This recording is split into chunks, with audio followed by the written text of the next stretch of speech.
Assalamualaikum warahmatullahi wabarakatuh.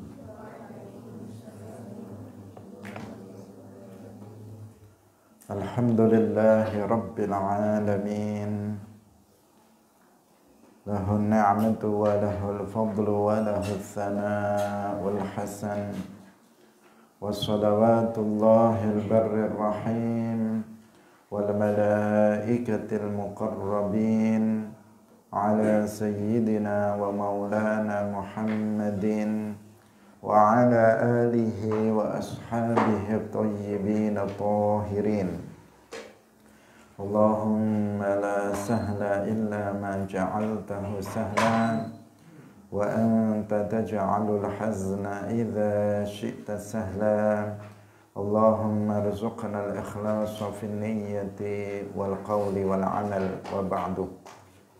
Ila Nabiyil Mustafa sallallahu alaihi wasallam wa ikhwanihi minal anbiya'i wal mursalin wa syuhada'i was salihin, khususan ila sultanil awliya Syekh Abdul Qadir al-Jilani wa Syekh Ahmad Ar-Rifa'i wa Syekh Bahaidina Naqsyabandi wa Syekhina Abdullah al-Harari wa ila arwahi jami'i ahli al-kubur minal muslimin wal muslimat.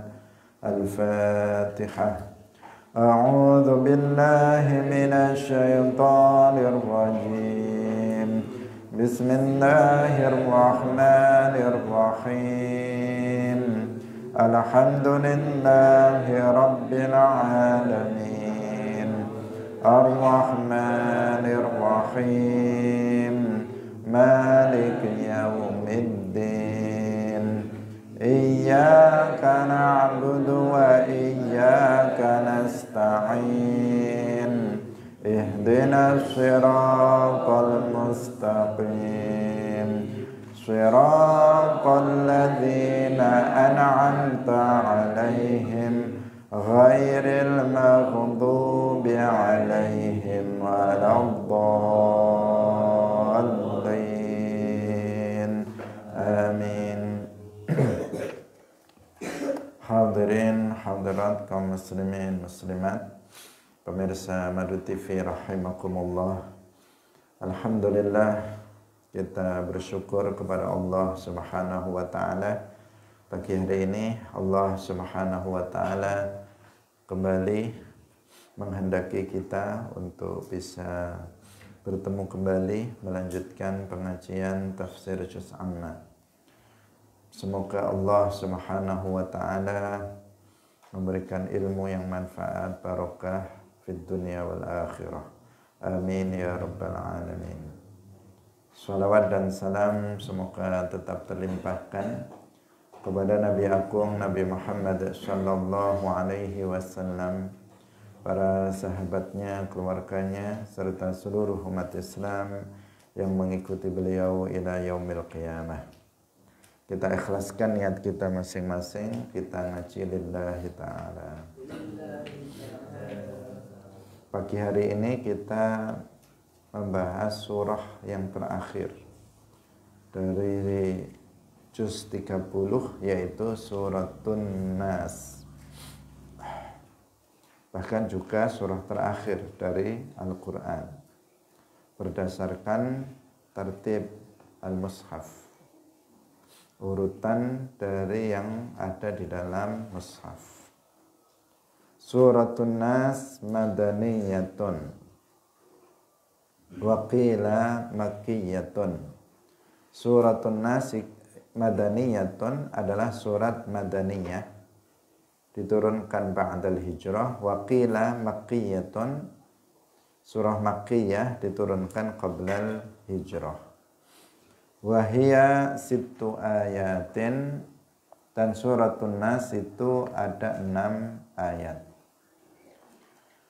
Bismillahirrahmanirrahim. Qul a'udzu birabbin nas, malikin nas, ilahin nas, min syarril waswasil khannas, alladzi yuwaswisu fi sudurin nas minal jinnati wan nas.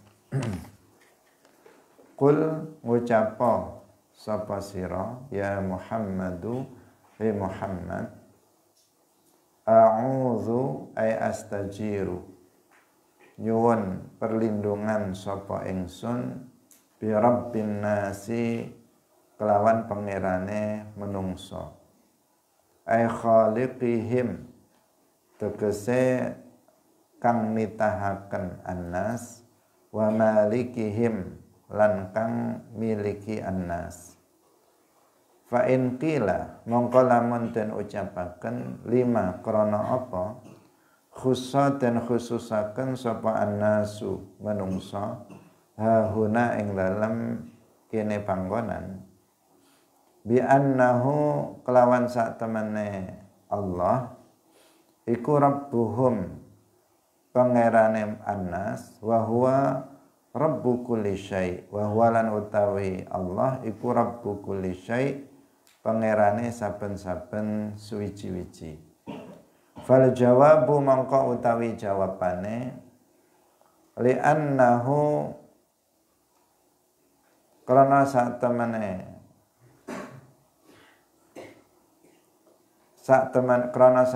Allah lamma amara tatkalane perintah sapa Allah bil isti'adzati kelawan jaluk perlindungan min syarrihim saking olone annas, a'lama aweh weruh sapa Allah annahu satemene Allah iku rabbuhum pangerane annas. Liyu lima kanggo aweh ngerti sapa Allah, aweh weruh sapa Allah, annahu huwallazi yu'idzu min syarrihim, annahu satamane Allah, huwa ya Allah iku alladzi zat yu'idzu kang paring perlindungan sapa alladzi min syarrihim saking olone annas, kejahatane annas. Walamma kana lan tatkalane ana iku finnasi ing dalem kalangane manungsa mulukun utawi pira-pira raja, qala dawuh sapa Allah taala malikin nas, malikin nas.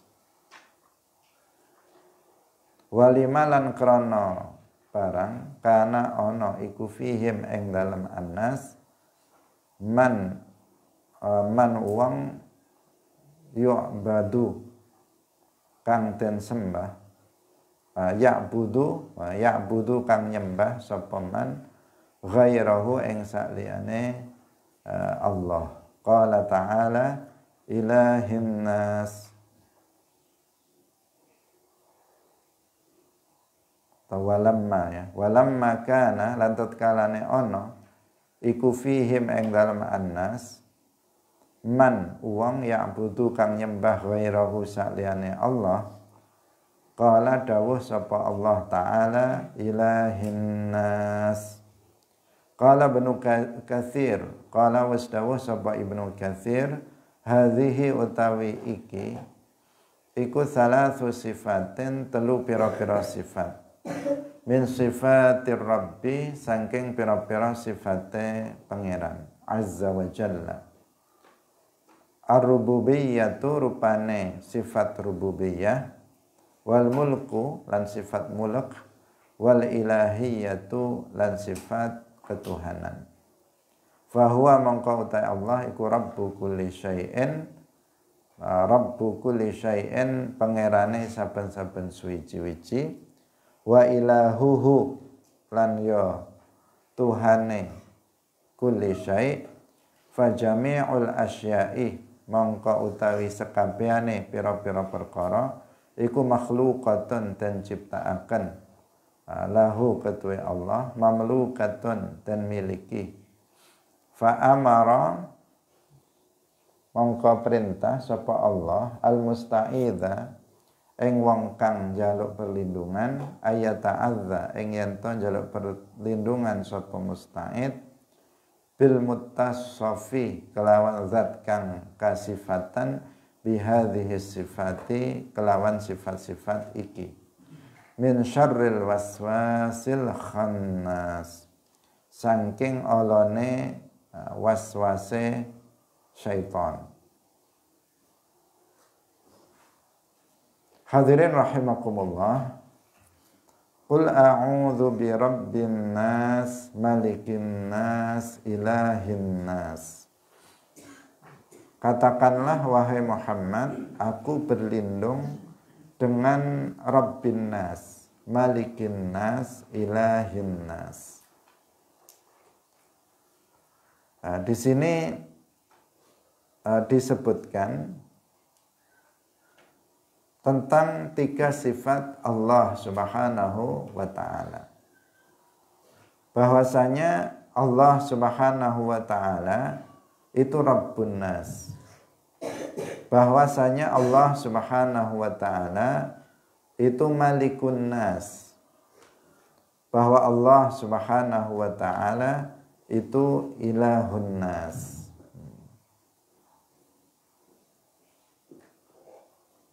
Dikatakan, apabila dikatakan, kenapa di sini kok dikhususkan An-Nas, padahal Allah Subhanahu wa ta'ala itu Rabbu kulli syai'. Allah itu Maliku kulli syai'. Allah itu Ilahu kulli syai'. Allah itu adalah Tuhan segala sesuatu. Allah itu Ilahun Nas, Ilahul Malaikah, Ilahul Jin, Ilahu al-makhluqin kullihim, Ilahu kulli syai', Rabbu kulli syai', Maliku kulli syai'. Allah itu adalah pencipta segala sesuatu. Allah itu adalah pemilik segala sesuatu. Allah itu adalah pengatur segala sesuatu.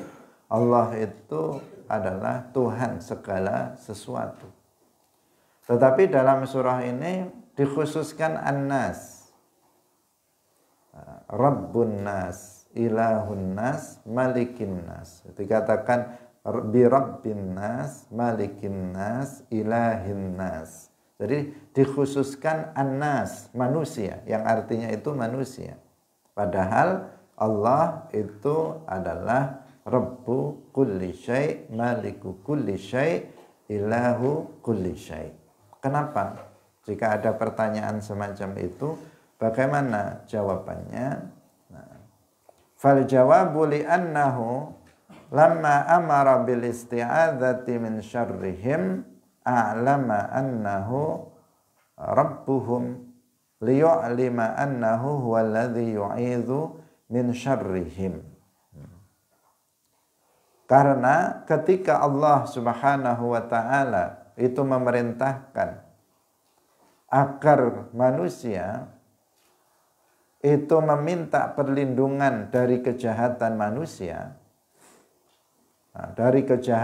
manusia, maka di sini Allah memberitahukan bahwa Allah Subhanahu wa ta'ala itu zat yang berkuasa untuk memberikan perlindungan mereka dari keburukan manusia. Jadi Allah Subhanahu wa ta'ala memerintahkan kepada kita secara umum agar kita meminta perlindungan kepada Allah dari kejahatan manusia. Kemudian disebutkan di situ bahwa Allah itu adalah Tuhannya manusia. Allah itu pencipta manusia. Allah itu pemilik dari manusia. Untuk memberikan isyarat bahwa Allah Subhanahu wa ta'ala berkuasa untuk melindungi manusia dari kejahatan manusia. Kenapa? Karena Allah yang menciptakan mereka. Nah, karena Allah yang menciptakan manusia, termasuk Allah yang menciptakan kejahatan manusia, maka Allah berkuasa untuk melindungi manusia dari kejahatan manusia itu sendiri. Kenapa? Karena Allah yang menciptakan manusia. Nah, secara khusus seperti itu. Hikmah yang dipahami kenapa di situ disebutkan birabbin nas, malikin nas, ilahin nas, untuk menunjukkan secara tidak langsung Allah menunjukkan kalian itu meminta perlindunganlah dari kejahatan manusia kepada Allah yang telah menciptakan manusia itu, yang telah menciptakan termasuk keburukan kejahatan yang dilakukan oleh manusia. Niscaya Allah itu akan melindungi kalian dari kejahatan, dari keburukan manusia. Bisa difahami? Nah, bisa apa tidak? Jadi itu alasan yang hikmah dari kenapa disebut dalam surah ini birabbin nas. Tidak dikatakan qul a'udzu birabbi kulli syai', maliki kulli syai', ilahi kulli syai'. Kenapa enggak seperti itu? Atau dikatakan misalnya qul a'udzu birabbil alamin, malikil alamin, ilahil alamin. Ya, kalian janggal dengarnya ya. Karena apa? Karena yang kita hafal itu adalah yang ada dalam Al-Quran, itu birabbin nas, malikin nas, ilahin nas. Hadirin rahimakumullah. Kenapa tadi dikhususkan seperti itu? Karena di sini Allah memerintahkan manusia agar meminta perlindungan dari kejahatan manusia. Kepada siapa? Kita meminta perlindungan dari kejahatan manusia kepada Tuhan manusia, kepada zat yang menciptakan manusia. Maka niscaya dia kuasa untuk itu, untuk memberikan perlindungan kita dari kejahatan, keburukan manusia terhadap kita, karena Allah yang menciptakannya. Nah, tentu Allah Maha Kuasa. Itu hikmah dari kenapa jika ditanyakan kenapa di sini kok Rabbin nas, dikhususkan manusia bukan secara umum. Apakah artinya Allah itu hanya Tuhannya manusia? Tentu saja tidak. Dalam ayat yang lain, dalam Al-Fatihah malah disebutkan malikin nas, malah disebutkan begitu. Malikil alamin. Disebutkan alhamdulillahi rabbil alamin arrahmanir rahim maliki yaumiddin, ya. Maliki yaumiddin. Disebutkan yang pertama rabbil alamin. Nah, di sini rabbin nas, dalam Al-Fatihah rabbil alamin. Kemudian maliki yaumiddin, padahal Allah maliki al-alamin, tapi disebut maliki yaumiddin. Tetapi itu sudah menunjukkan bahwa Allah itu maliku kulli syai'. Nah, dalam ayat yang lain disebutkan Allah itu Rabbul Arsyil Azim. Di sini Rabbin Nas. Nah, artinya apa? Artinya Allah Rabbu kulli syai'. Ketika disebut Rabbul Arsy, artinya Allah itu adalah pencipta, pemilik dan pengatur arasy, makhluk yang paling besar ukurannya, maka yang lebih kecil juga juga Allah yang menciptakan, Allah yang memilikinya, dan Allah yang mengaturnya. Nah, di sini kan Rabbin Nas, Malikin Nas, Ilahin Nas, tidak menunjukkan bahwa Allah itu hanya pencipta manusia saja, tidak pencipta yang lainnya. Tidak menunjukkan bahwa Allah itu Tuhannya manusia saja, bukan Tuhannya yang lainnya. Tidak menunjukkan bahwa Allah itu pemilik manusia saja, bukan pemilik yang lainnya, tidak.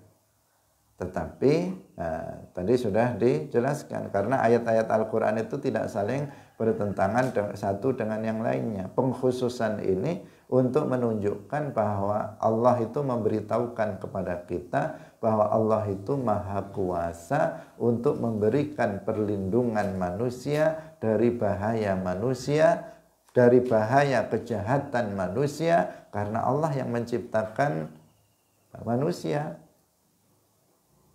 Allah yang menciptakan manusia, termasuk Allah yang menciptakan kejahatan yang dilakukan oleh manusia. Sehingga Allah Maha Kuasa untuk melindungi manusia dari bahaya kejahatan manusia itu. Untuk menunjukkan itu. Hadirin rahimakumullah. Jadi Rabbin Nas itu artinya khaliqihim wa malikihim. Allah itu adalah Rabbun Nas, artinya Allah itu pencipta manusia, wa malikuhum, dan pemilik manusia. Otomatis ketika disebut Allah pencipta manusia, maka Allah itu pemilik dari manusia. Yang memiliki manusia ini, bahkan Allah itu pencipta segala sesuatu dan pemilik segala sesuatu. Semua makhluk dan sesuatu yang dimiliki makhluk semuanya adalah milik Allah Subhanahu wa ta'ala. Termasuk kita semuanya manusia, ini adalah Allah yang menciptakannya dan Allah pemilik kita dan pemilik segala sesuatu yang kita miliki. Kepemilikan yang dinisbatkan kepada kita itu namanya kepemilikan yang nisbiyah. Kepemilikan yang nisbiyah, bukan kepemilikan yang hakiki. Ketika saya mengatakan siwak ini adalah milik saya, boleh saya mengatakan ini milik saya. Tapi kepemilikan yang nisbi, bukan kepemilikan yang hakiki. Karena kepemilikan yang hakiki itu Allah yang memiliki. Allah yang memiliki saya, Allah juga yang memiliki segala sesuatu yang menjadi milik saya. Karena saya ini bukan pemilik mutlak, bukan pemilik yang hakiki dari harta yang saya miliki, maka saya tidak bebas untuk mentasarufkan harta yang saya miliki.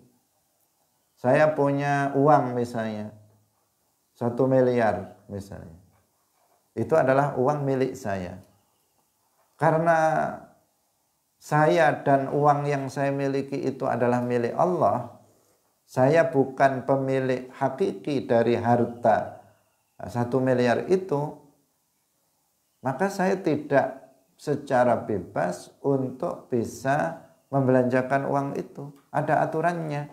Nggak boleh saya menggunakan uang itu untuk bermaksiat. Tidak boleh saya gunakan harta 1 miliar itu untuk misalnya membelikan minuman keras untuk para peminum khamar. Tidak boleh harta yang sebanyak itu saya gunakan untuk membantu para penzina dalam melakukan kegiatan zinanya.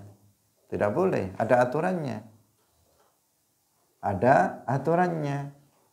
Kenapa kok itu milik saya kok masih diatur lagi? Karena kepemilikan saya terhadap harta itu tidak hakiki. Nah, pemilik saya bahkan bukan hanya yang memiliki harta, tapi pemilik saya dan pemilik sesuatu yang saya miliki itu adalah Allah Subhanahu wa ta'ala. Nah, Allah Rabbin Nas itu artinya Allah khaliqihim wa malikihim. Allah pencipta manusia dan Allah pemilik manusia. Artinya Allah pencipta alam semesta ini, segala sesuatu, dan Allah pemilik dari segala sesuatu ini, alam semesta ini. Hadirin rahimakumullah. Malikin Nas. Malikin Nas, ketika walamma kana fin nasi mulukun, di kalangan manusia itu ada Ada Malik. Malik itu raja. Di kalangan manusia itu ada raja. Ada raja-raja. Ada di kerajaan ini ada rajanya, di sini ada rajanya, di sana ada rajanya, di sana ada rajanya, dan begitu seterusnya. Yang mereka memiliki kekuasaan. Memiliki kekuasaan pada daerah yang dikuasainya masing-masing. Ada raja yang kekuasaannya itu kecil. Ada raja yang kekuasaannya itu besar. Ada raja yang kekuasaannya sangat besar. Berbeda-beda antara satu dengan yang lainnya. Kekuasaannya itu berbeda-beda. Semakin seorang raja itu semakin kuat maka kekuasaannya akan semakin luas. Karena dia mampu untuk merebut kekuasaan orang lain menjadi kekuasaan dia. Ada di kalangan manusia itu raja-raja. Maka kemudian disebutkan Allah itu adalah Malikin Nas. Allah itu Malikin Nas. Bukan hanya Allah itu adalah raja dari dari sebagian dari manusia, tetapi Allah adalah raja segala sesuatu. Pemilik itu ya adalah raja dari segala sesuatu. Malikin Nas. Artinya dia memiliki kekuasaan terhadap sesuatu yang dimilikinya, terhadap segala sesuatu yang dikuasainya.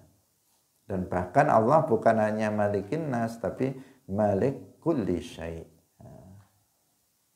Ilahin Nas. Ketika di kalangan manusia itu ada juga yang menyembah selain Allah. Maka Allah berfirman, Ilahin Nas. Allah itu adalah Tuhan, sesembahan dari manusia. Ibnu Katsir mengatakan ini adalah 3 sifat dari sifat-sifat Tuhan. Jadi Rabbin Nas, Malikin Nas, kemudian Ilahin Nas, ini adalah 3 sifat Allah Subhanahu wa ta'ala. Yang pertama namanya sifat rububiyah, yang kedua sifat al-mulk, dan yang ketiga adalah sifat ilahiyah. Tetapi bukan berarti bahwa tauhid itu ada 3, sebagaimana dikatakan oleh orang-orang Wahabi. Jadi orang-orang Wahabi berdasarkan di antaranya ayat ini, mereka mengatakan bahwa tauhid itu ada 3 macam. Ada tauhid uluhiyah, kata mereka, ada tauhid rububiyah, kemudian ada tauhid al-asma was sifat. Itu versi tauhid versi Wahabi. Tetapi pembagian tauhid seperti ini adalah pembagian tauhid yang yang menyimpang, karena dimaksudkan dengan dengan tujuan yang tidak benar.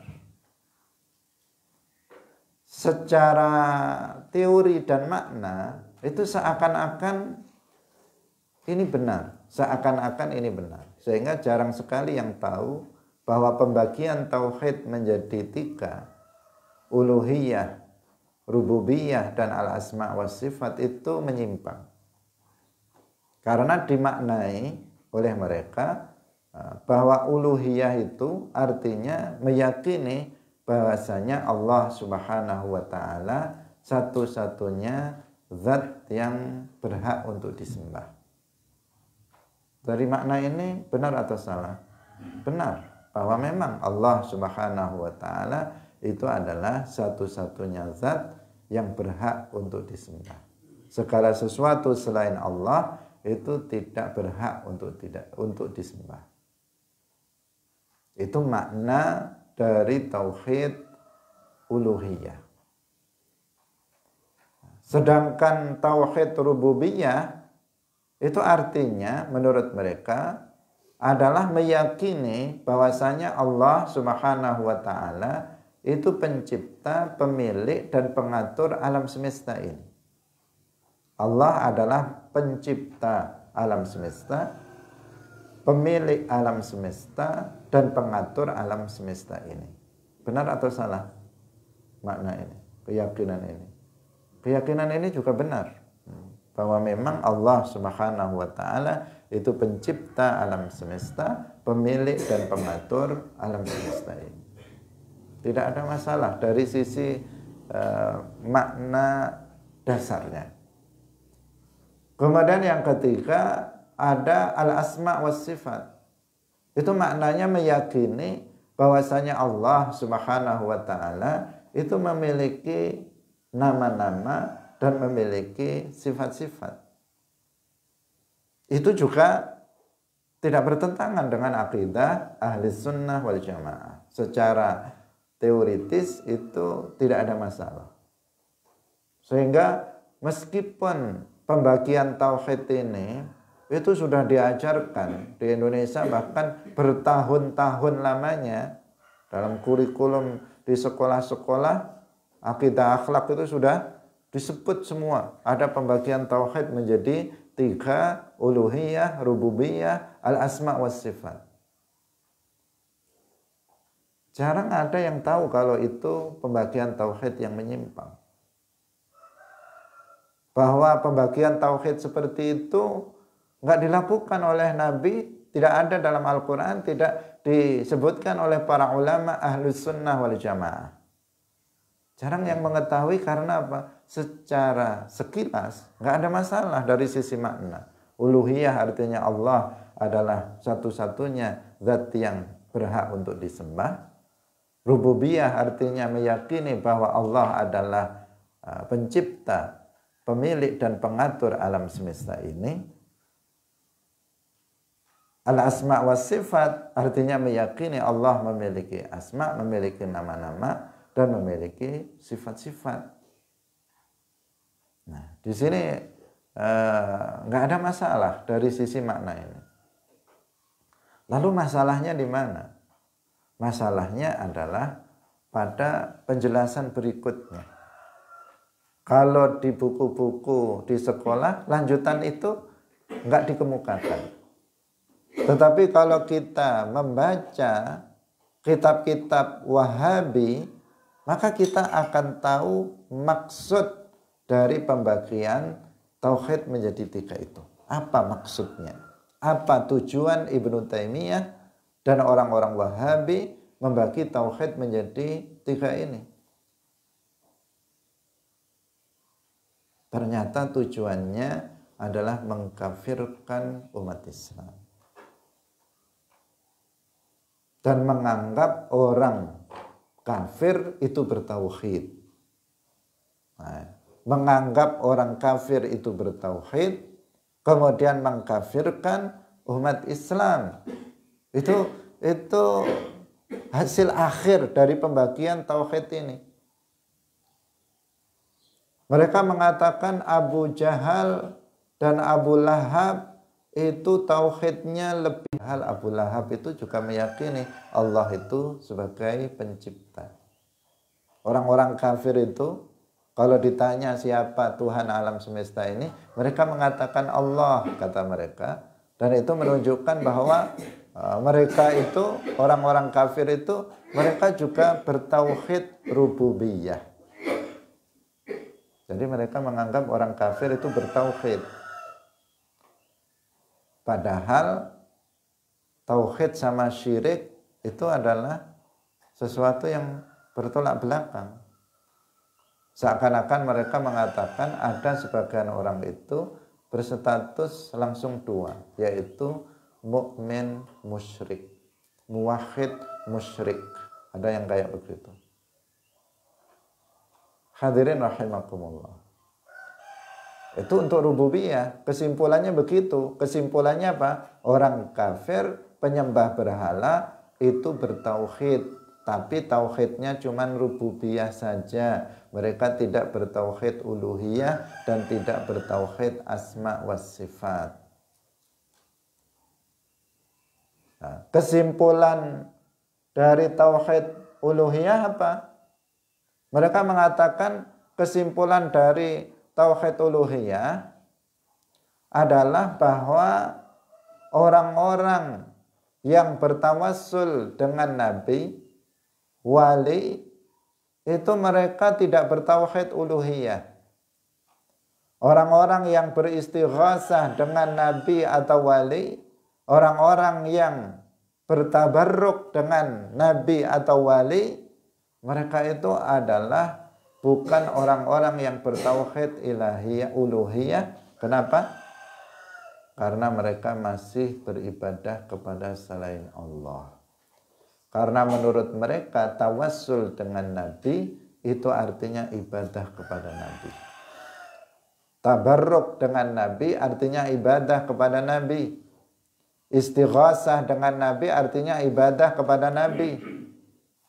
Tawassul, tabarruk, istighasah dengan wali artinya beribadah kepada wali. Dan beribadah kepada selain Allah itu berarti tidak bertauhid uluhiyah.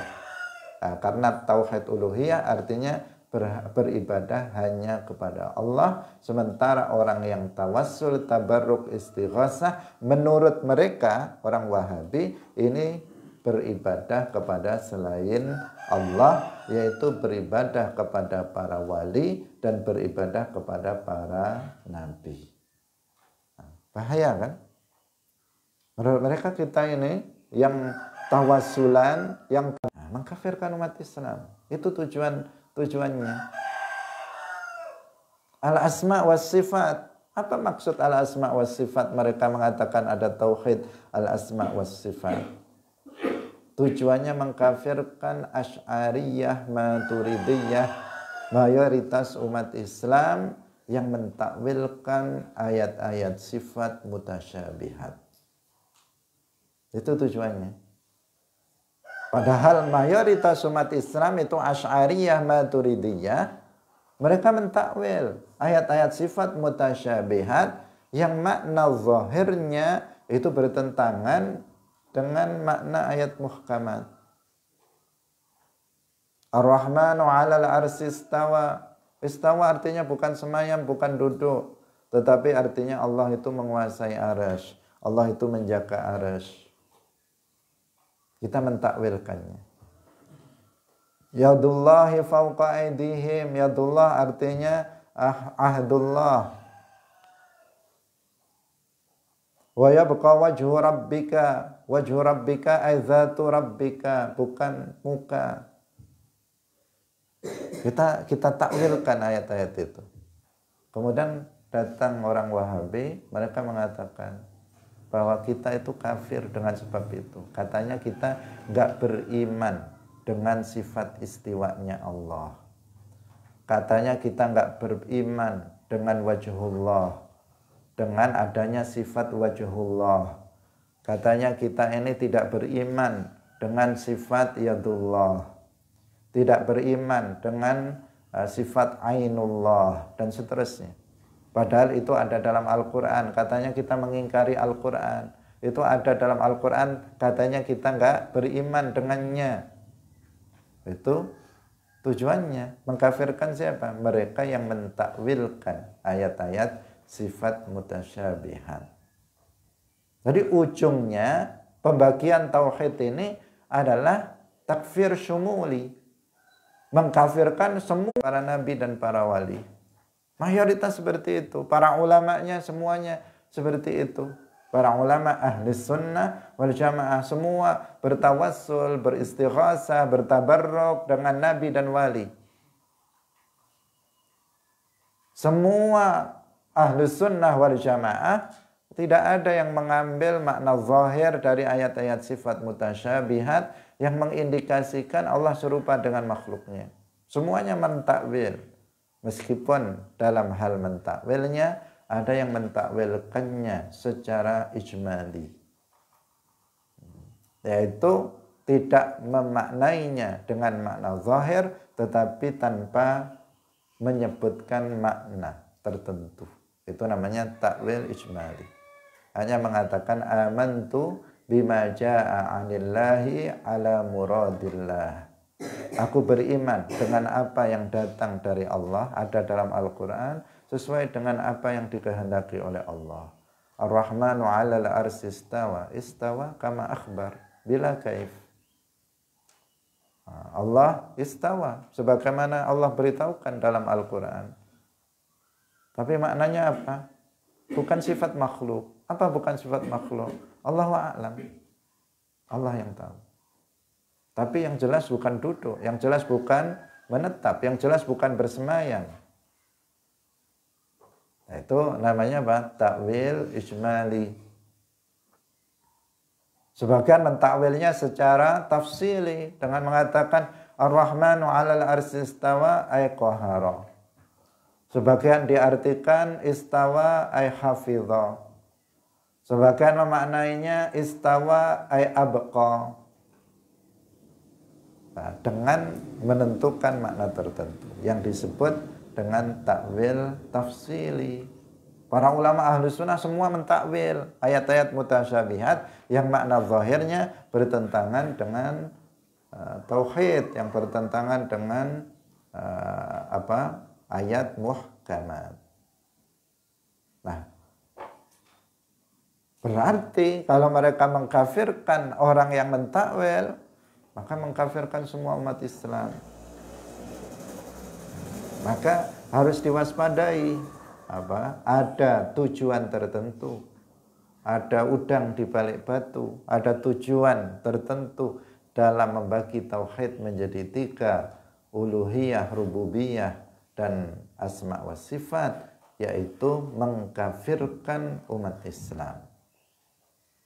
Untuk mengatakan bahwa orang Islam itu hanya mereka, orang-orang Wahabi saja. Sedangkan semua orang di luar kelompok mereka, di luar kelompok Wahabi, itu adalah orang-orang kafir.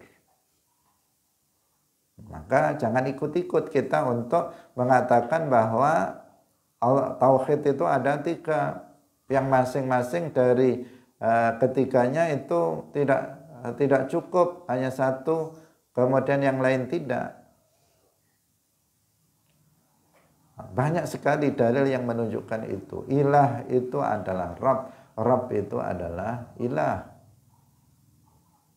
Itu hal yang ketika seseorang itu meyakini bahwa Allah itu Rabb, otomatis orang itu akan meyakini Allah itu ilah.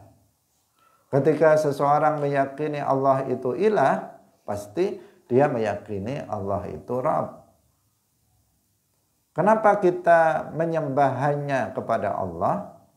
Karena kita meyakini Allah itu Rabb, Allah pencipta, pemilik, pengatur alam semesta ini. Makanya kita menyembah Allah. Kenapa kita menyembah Allah?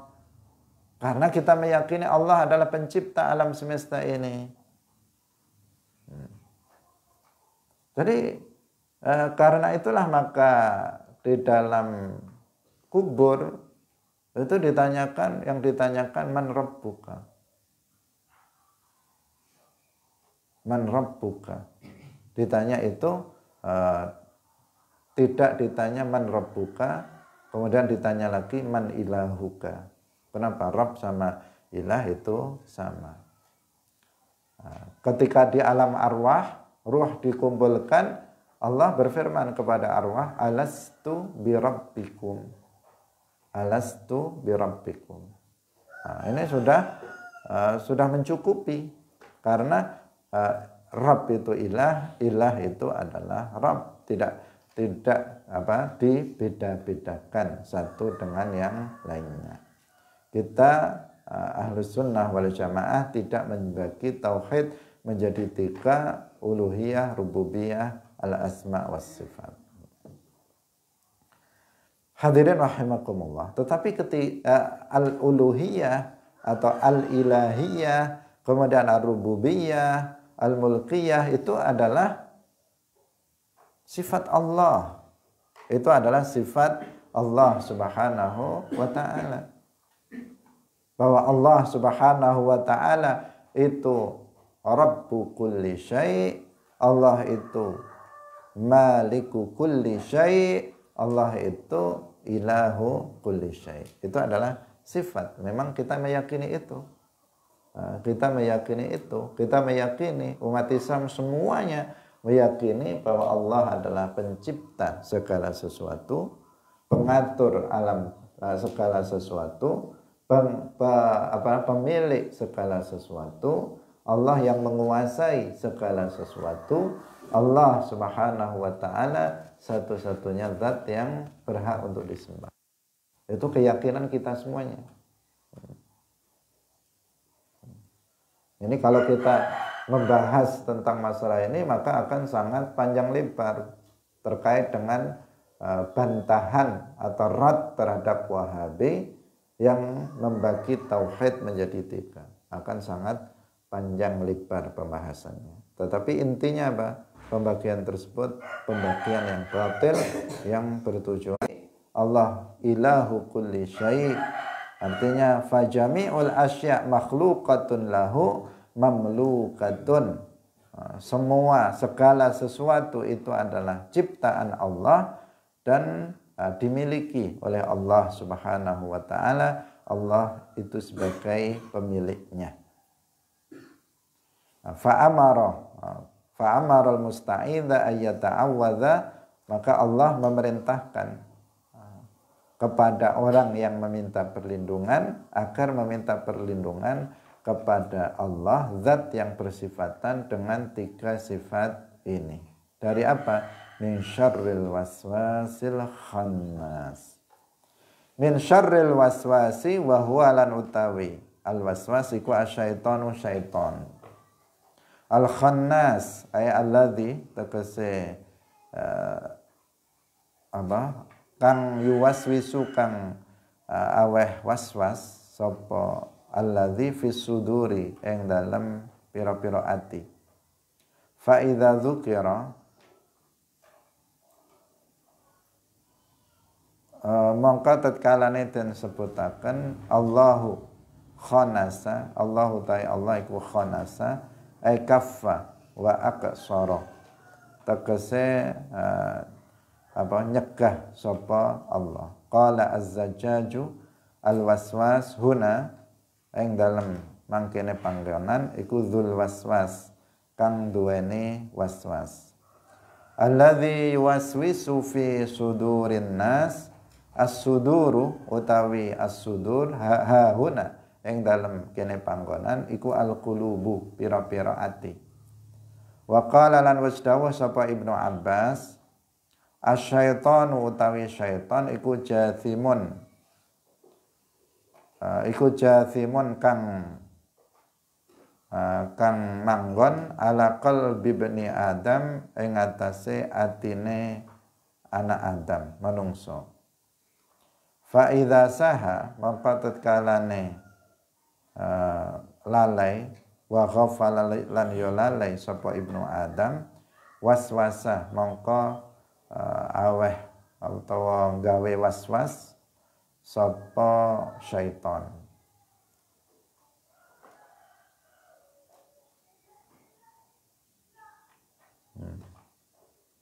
Wa idza dzakara Allah lan tatkalane nutur sapa Ibnu Adam Allah ing Allah khanasa